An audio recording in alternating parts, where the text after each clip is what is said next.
Alright. Shalom, shalom. First and foremost, I'm going to say call halalim Yahweh, by Hashem Yahweh Shai, by Hashem Harakah Kadash, Ubarakadam. Double honors to the elders and apostles of Green Millstone who rule and teach well. Peace and blessings to the hopeful elect. This little brother here, Shema Shawan, your fellow servant, here again with another video. And today's video is going to be the history of gambling. Okay, but before I get into the topic, I just want to bring out a quick scripture. And I kind of find that bringing out a quick scripture before every lesson, whether it's history or whatever, my video quality, my thinking skills, my brain I start to get the clogs working when I do that. You know, it's kind of like if we go to a concert, if you ever went to a concert, an orchestrated concert, and I'm talking about like an actual, not a rap music concert, or that's not a real concert. I'm talking like a concert, like a jazz concert, or some sort of classical musical concert.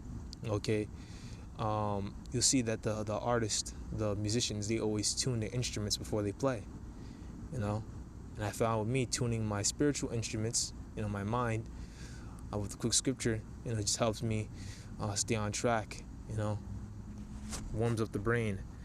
This is the book of Psalms, chapter 1, verse 1. Blessed is the man that walketh not in the counsel of ungodly, nor standeth in the way of sinners, nor sitteth in the seat of the scornful. That speaks for itself. I'm not sitting in these seats of these other people. I'm on this fucking campus with, I think 20,000 people, 20,000 students, and I really don't talk to anybody. I really got it sounds like, oh man, you're a fucking lonely bastard, but shit, man, I am lonely as shit. I ain't talking to these fucking people. What can these people do for me? What can I get out of these people? Nothing, man. Now I play stupid, right? But I don't ask these niggas for fucking counsel.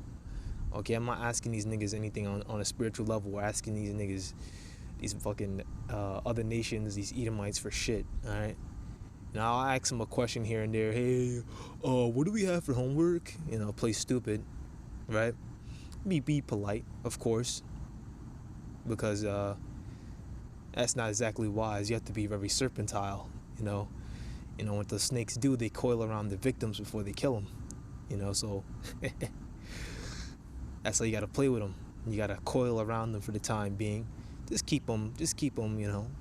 You don't gotta be friends with them. You don't gotta, be up the ass, but be polite, and they'll actually want to be around you more when you're not up their ass. Which really doesn't matter anyway, because I don't really want to be around them, but they want to be around me. Fucking weirdos. Verse 2. But his delight is in the law of the Most High, and his law doth he meditate day and night. Exactly, that's what we have to do in this truth. And I got to do that more. I got to be honest. I do that to the best of my ability. But I got to do it more. To stay focused.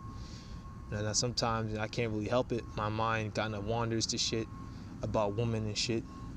But hey, man,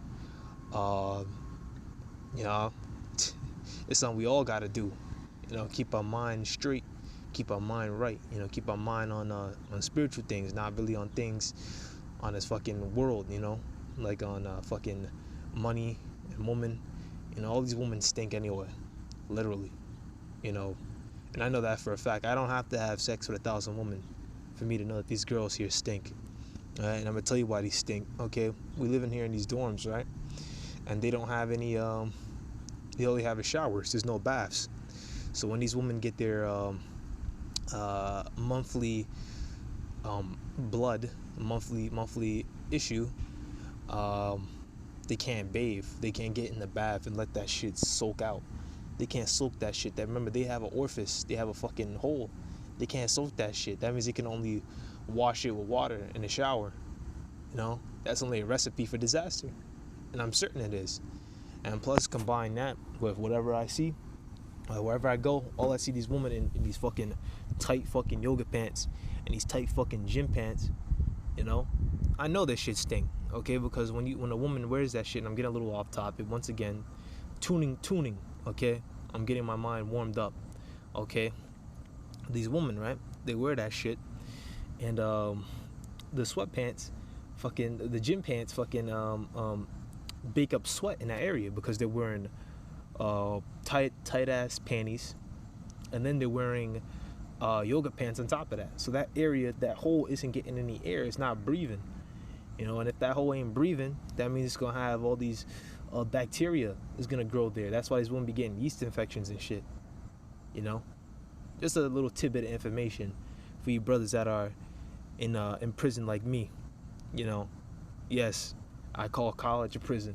Okay, from now on, I'm gonna call college prison. I'm in prison right now. All right, I just went from the commissary and got some jail food. Okay, moving on. Today's topic, okay, is gonna be on gambling. All right, gambling is lawful. Just to start off, gambling is 100% lawful. But we're gonna get a couple scriptures on it after we, of course, get this etymology. And it's good to look at the etymology. Etymology means the truth of words. I gotta actually go into that again. Etymology, gamble. Risk something of value on a game of chance. 1726, from a dialectical survival of Middle English gambling, variant of gammonin, to play, jest, be merry. So gamble just means to play. Old English gaminian, to play, joke, pun, from gaming. See game, with form as in fumble, or possibly gamble is a form or derivative of gamble, to play games. Itself likely a fricative from game. Originally regarded as a slang word, the unetymological B may be from confusion with the unrelated gambol. Transitive, meaning to squander and gambling, is from 1808. Okay, so really much gamble just means to a risky venture, as you can see here, or to play. Okay, that's all gambling means. What are you risking when you're gambling? Money. In the old days, you may be risking something like, I don't know, say like your fucking, one of your necklaces, one of your chains. You may gamble away your garment. You never know. Brothers, we were different back then. We were fucking more masculine back then. The brothers were fucking gambling, playing dice, with their swords and shit in their hands. We're still masculine to this day, but it's kind of a shadow of what we were back in the day. Air was better, food was better, had more testosterone, We didn't have all these fucking toxins entering our body. Just another quick tidbit, with a woman. Say you have a woman, right, and she's breastfeeding, and she's being exposed to air pollution and all these toxic chemicals, right, in her breast milk. She can pass it on to her child. Okay, so that's just another quick reason, why you really don't want to be with women. If I didn't explain it already. 1 Corinthians chapter 6, verse 12. All things are lawful unto me, but all things are not expedient. Okay, and expedient just means beneficial. Okay, all things are lawful. All things that are lawful, right? Like women are lawful, but are women exactly expedient at this time period? Okay, let's look at the facts. What do we got right now? You got Biden, who lied. He said, okay, America's gonna stop invading places. We're gonna stop sending our troops to foreign places and shit, so that there could be peace on Earth. We know that's a crock of shit. Biden moving out of fucking Afghanistan, that's a crock of shit. He's gonna come back. Those AC-130s, those gunships that they upgraded, and I believe that gun, the AC-130 has I think that gunship has the biggest fucking artillery gun in the world. They're not just gonna fucking just let that shit go. They're gonna send more ships. They're gonna send more planes. They're gonna fucking get their troops together. They're gonna come back. All right, eventually. Okay, but once again, back into all things are lawful unto me, but it's actually not expedient. As I say with the woman, man, this is a time of prophecy, nation against nation, kingdom against kingdom. Come on, man, this ain't really, you can't have no woman now, man. It just ain't the time, man. It's not beneficial. And the women are off. You have kids, your kids will be off. Even if you try to train them right. It's just really not really beneficial to have a woman. But all things are not expedient. And that goes back to gambling once again. To get to the point, gambling. Gambling's lawful, okay, but gambling isn't exactly expedient. Gambling can be a nice, fun, waste of time to spend with the brothers, to spend with the Akim. As long as things are being done, in order. And brothers are just, gambling at the casino, having the fun, having yourself some fun. You guys go to Atlantic City with the brothers. You gamble, you have some fun. You brothers go to Caesar's Palace or whatever the fuck, wherever you guys are. You have some fun, you drink. But as long as things are done in order, you guys aren't getting fucking super fucking drunk and fucking. It's not a sin to get drunk, but you don't want to get drunk around the brothers. Obviously, you got to be in order when you're around the brothers. All right, this ain't no regular thing. This ain't a rap group. Okay, your brothers. Okay, if you're gonna get drunk, just get drunk in your own house. But is gambling expedient? Like wasting all your money, gambling in a harmful way. Spending and wasting fucking a week's pay in the casino. That's not beneficial to you. Okay, all things are lawful for me, but I will not be brought under the power of any. Okay, these things are lawful. Woman, gambling are lawful. Okay, but you're not going to be brought under power. Paul is saying, you really shouldn't be brought under the power or slave subservient to these things, even though they are lawful. Okay.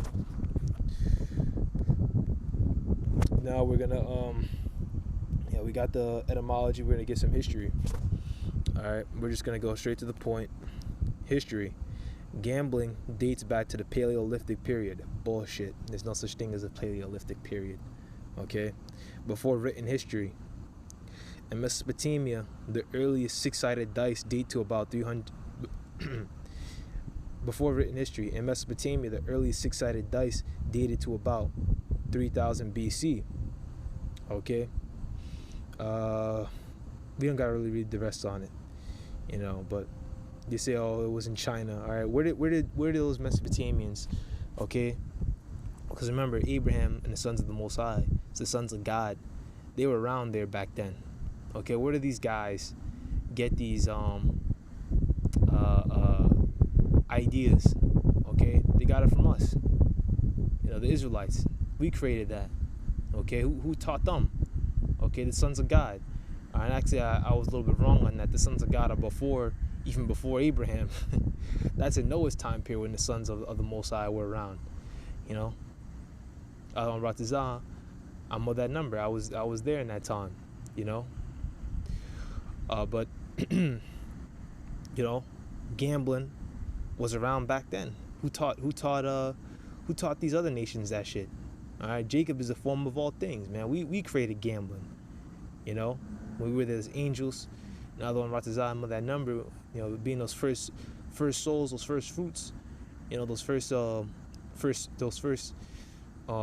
spirits, those angels. When those angels out there in the heavens creating gambling, creating dice, man. We created that. Moving on.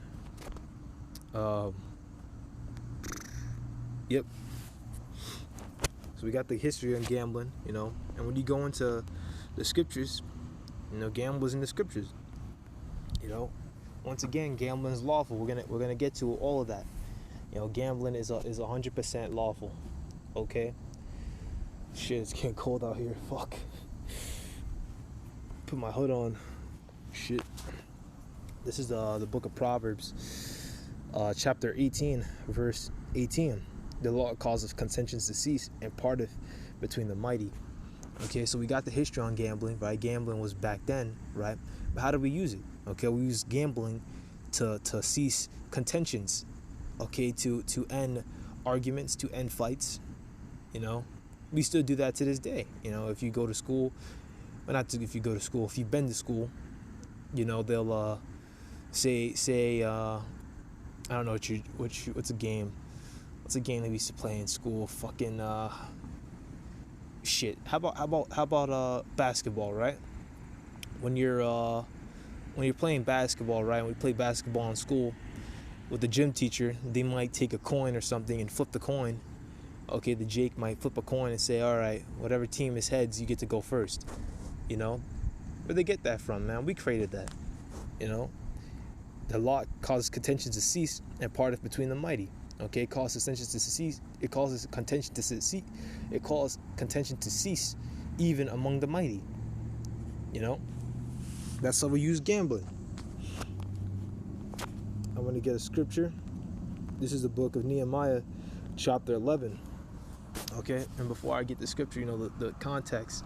I haven't really read this book, but I did look up a little bit of information, background information, real quick.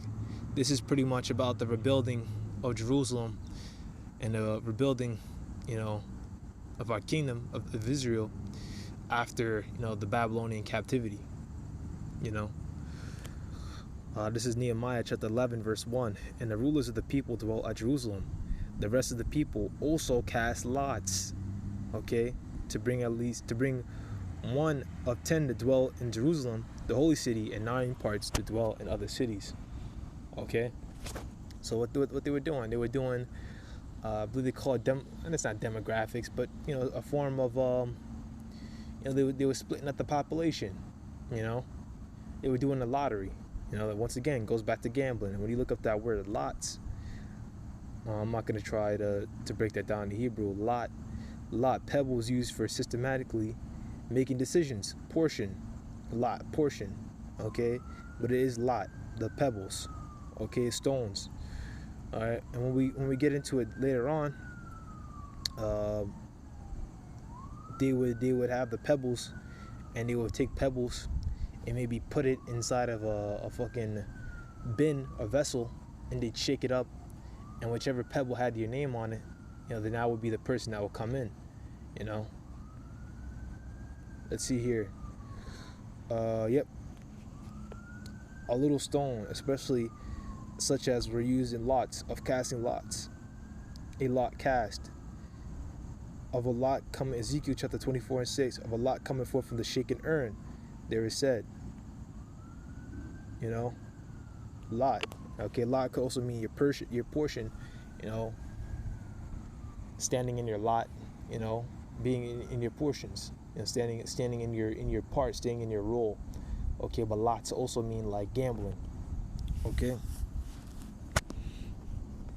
Now, there's another, you know, famous example of gambling. You know, you brothers all know what I'm going to get. You know, we all know about Acts chapter 1. Okay, we're going to go get it. Okay, Acts chapter 1, verse 20. For it is written in the book of Psalms, let his habitation be desolate, and let no man dwell therein, and his bishopric let another take in. Okay, it's talking about Judas. When Judas committed suicide, he you know, he bought a field, and you know, it became the field of blood. You see, it's right there in verse 19. The field of blood, I believe blood means dam, you know. So, you know, it is in the book of Psalms. I'm not going to go get it, but it's in there. You know, it let his bishopric another, you know, King David prophesied to Judas, you know. The bishopric is I believe his hat, you know. Let's go look at it. His bishopric, I believe it's his hat. Bishopric. Yeah, his office. I was wrong. Office of a bishop. Yeah. Wherefore these men which have accompanied with us all the time that the Lord Yahushai Hamashiach went in and out among us, beginning from the baptism of John unto that same day he was taken up from us, must one be ordained to be a witness with us of this resurrection. So they're saying, you know, one of these people, because remember there was around 120 people in the upper room, one of these men, one of these men, we need to pick, you know, from who they've been with us, you know, from all these times, you know. They need to pick someone who's been with us, who's seen everything since the beginning, you know, since Yahushai was walking with them on earth, you know. And those, the guy that they picked, these guys was picked, you know, as well those guys in the upper room, you know, we are those men coming back. You know, some of us are. You know, we were in that upper room with Yahushai before he was taken up, in the chariots. Okay. Verse 23. And they appointed two, Joseph, called Barsabas, who was surnamed Justus, and Matthias.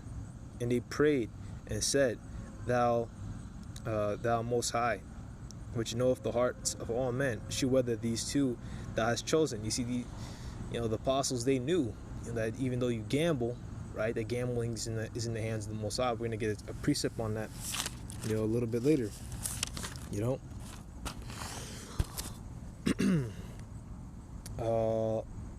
that he may take part of this ministry and apostleship, from which Judas by transgression fell, that he might go to his own place. I believe his own place is probably talking about the field. Moving on, to die, Verse 26, and they gave forth their lots, and the lot fell upon Matthias, and he was numbered with 11 apostles. So they put the lot, they got the pebbles inside the urn, they shook it up, and it fell upon Matthias. Okay? Alright, so let's look at that word, lot. Lot is Strong's G 2819. Kleros. an object used in casting or drawing lots, which was either a pebble or a potsherd or a bit of wood.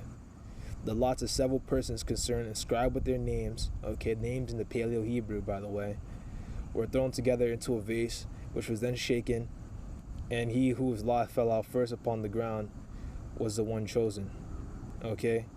So they put their name in an urn, they shook it up, and whoever's name fell out first, and that was the one who would be chosen.